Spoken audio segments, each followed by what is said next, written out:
So, you know, I pray for more light on the bad things that happen and, you know, correct things that happen. Thank you, Conor. Thank you. It is the best disinfectant, and light is needed. So, for anyone that sheds light on this, they do not deserve to be, you know, turned on in society. They deserve to be praised. When Conor McGregor confronted Kier Starmer at the White House, the last person I expected to weigh in was Elon Musk. Yet here we are with the world's richest man, highlighting what many of us already know. Because of bringing attention not only to immigration, to the rape of Britain, but also for exposing trouble with refugees. What do you think about Tommy's predicament right now? I want to talk to you about your home countries right now is having a problem with illegal immigration, just like America, just like the UK. One of the leading voices in the UK, a guy named Tommy Robinson, who also happens to be part Irish, is locked up right now in the UK. And the fact that he's locked up for playing a documentary film. You know, I cannot, for the life of me, understand why we wish to hide these horrific crimes and these horrid crimes and shield them from light. The UK government is silencing its own citizens. McGregor didn't just throw verbal jabs, he exposed how Brits are being jailed for social media posts, while Starmer claims to champion free speech. The disconnect between Westminster's priorities and everyday British concerns has never been more glaring. And now it's caught global attention. Is this the watershed moment we've been waiting for? Before we move on, I'd like to ask you a small favour. If you appreciate this content, please take a second to like this video and subscribe to the channel. Over 98% of you watch the videos without subscribing. It costs you nothing, but it makes a huge difference to us. So did you click the subscribe button? Great, thank you so much. Now, back to the video. There are rural towns in Ireland that have been overrun in one swoop, that have become a minority in one swoop. So issues need to be addressed, and the 40 million Irish Americans, as I said, need to hear this, because you know, our money is being spent on overseas issues that has nothing to do with the Irish people. The illegal immigration racket is running ravage on the country. When an MMA fighter steps into a political arena, you can bet the gloves are well and truly off. Conor McGregor's appearance at the White House's St. Patrick's Day celebration was anything but the ceremonial photo opportunity we've come to expect from such events. Instead, McGregor transformed this traditional Irish-American gathering into a calculated platform to confront British political leadership head-on about pressing grievances affecting both Ireland and the UK. While most celebrities might have been content with handshakes and pleasantries, McGregor came armed with pointed accusations about government priorities. He challenged Starmer directly on the UK's financial decisions, billions flowing overseas while domestic services deteriorate. The fighter highlighted the stark contrast: £18 billion to Mias, £12.8 billion to Ukraine, and £11.6 billion in overseas aid, all while British citizens struggle with crumbling infrastructure and inadequate services. But it was McGregor's stance on free speech that truly electrified the room. He delivered a knockout blow to Starmer's credentials by stating that free speech is under serious threat, and the truth is being deliberately suppressed. A direct challenge to the Labour leader's claims about British freedoms. McGregor positioned himself not as a celebrity guest, but as a voice for millions of ordinary citizens who feel abandoned by their political representatives. The fighter didn't stop there. He turned his attention to his own country's leadership, expressing frustration that would resonate with many on both sides of the Atlantic. Our government is the government of zero action, with zero accountability. This statement cut through the diplomatic niceties, giving voice to the growing sentiment that politicians have become disconnected from the people they claim to represent. As videos of the confrontation spread across social media, the international community watched in stunned silence as McGregor shattered the polite veneer of political discourse. Starmer, visibly uncomfortable, found himself in an unexpected position, cornered not by a political opponent, but by a fighter known for his unfiltered approach, both in and out of the octagon.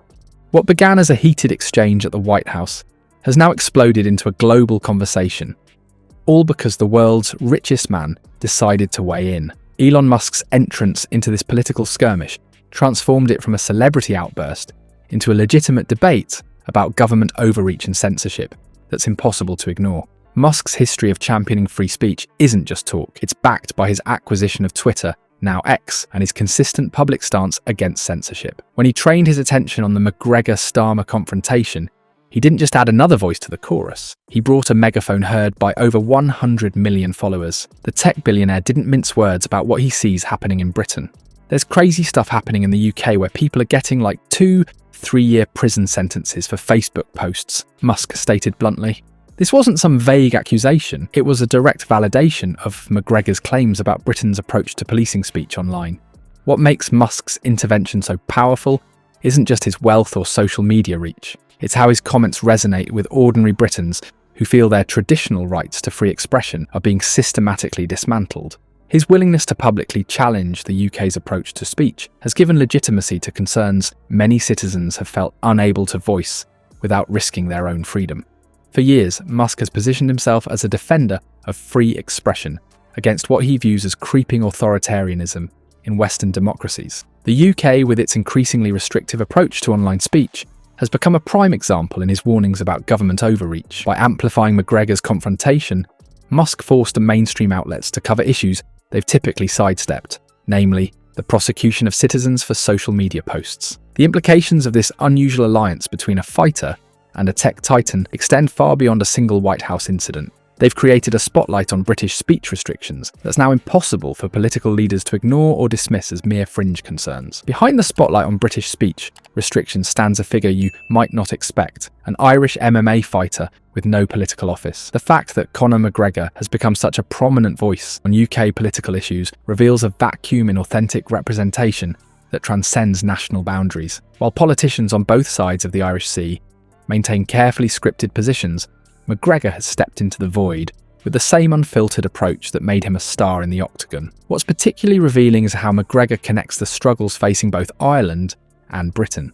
He's not just criticising the UK government, he's equally frustrated with Irish leadership for spending taxpayer money on overseas issues that has nothing to do with the Irish people. This dual critique exposes how citizens in both nations feel their concerns are being systematically ignored by political establishments more focused on international perception than domestic reality. McGregor's appeal to the 40 million Irish Americans wasn't merely symbolic, it was a strategic move to leverage diaspora influence, warning that without intervention, future generations might not recognise the Ireland they cherish. His message resonates because it addresses what many feel they can no longer safely discuss: the rapid demographic transformation occurring in small communities. The fighter's claims about rural towns being overrun with long-time residents becoming minorities in one swoop touches on anxieties many citizens feel, but politicians won't acknowledge.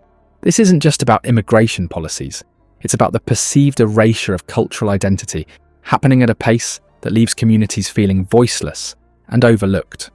Perhaps most telling was McGregor's reference to Tommy Robinson's incarceration. By bringing this controversial case directly to Starmer's attention, McGregor wasn't just making a political point. He was challenging the suffocating atmosphere of political correctness that has left millions feeling their legitimate concerns about national identity are now off limits in public discourse. The confrontation we've witnessed between McGregor, Starmer and Musk illuminates an alarming reality that extends far beyond personalities. Recent polling confirms what many already sense. A significant portion of the British public believes free speech is genuinely under threat. When ordinary citizens feel afraid to voice their opinions without facing severe consequences, democracy itself begins to crumble. The fact that people are receiving prison sentences for social media posts in the UK isn't merely a talking point, it's a documented reality that has created a chilling effect on public discourse.